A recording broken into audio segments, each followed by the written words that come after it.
Back in May, I decided to compare the 6800 GT to the 7800 GS. My general conclusion was that there wasn't really a big difference between the two, and that if you were to upgrade from the 6800 GT to the 7800 GS, it wouldn't have really been an upgrade.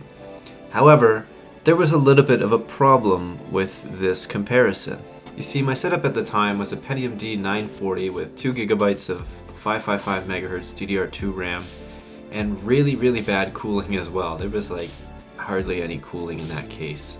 So I think it's safe to say that these cards were quite throttled, especially by the CPU.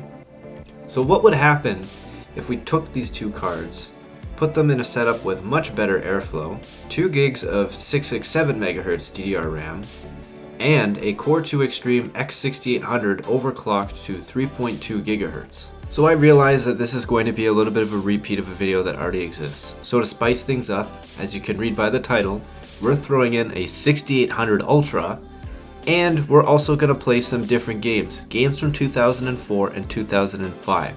So, enough talking, let's take a look. Starting off with Unreal Tournament 2004, for just a warm-up, you can see there's a linear increase, be it small, in both the average and the minimum. However, these average numbers are already really good as it is. What we care most about in this case is the minimum.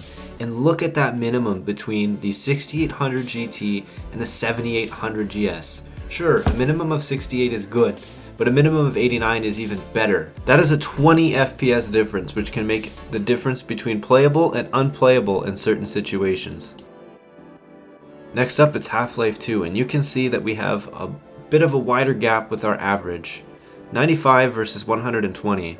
That is really good. What's interesting to note though is the 6800 Ultra had the highest minimum. This is probably just an outlier. But take a look at that maximum. Holy crap. 222 on the 6800 GT and 280 on the 7800 GS. This card is already showing that it is way faster than the 6800 GT in certain scenarios. Need for Speed Underground 2 shows us that the 6800 Ultra came on top for some reason. I don't know why. I don't have an explanation for this. However, with that being said, the 7800 GS still beat the 6800 GT in every case, even if it was only by the difference of 1 FPS. And lastly, we have Juiced. So since this game caps out at 61 FPS, we really care most about the minimum, not the average or the maximum.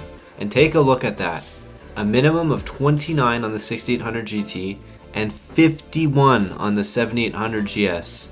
That is huge. It's safe to say that the 7800 GS is definitely a lot faster than the 6800 GT. So what are my final thoughts on this test? Well, I would have to say that I feel stupid, because the 7800 GS is clearly a faster card in almost every single case. It's not really like the 6800 GT at all. If anything, it's more kind of like the 6800 Ultra, but even then, it still usually comes out marginally faster than the 6800 Ultra. So really, I think it was very wrong of me to say that the 6800 GT and 7800 GS are almost the same card. Clearly they are not. So with that being said, which one would I recommend? And that's a hard choice to make because it really depends on what you're trying to do.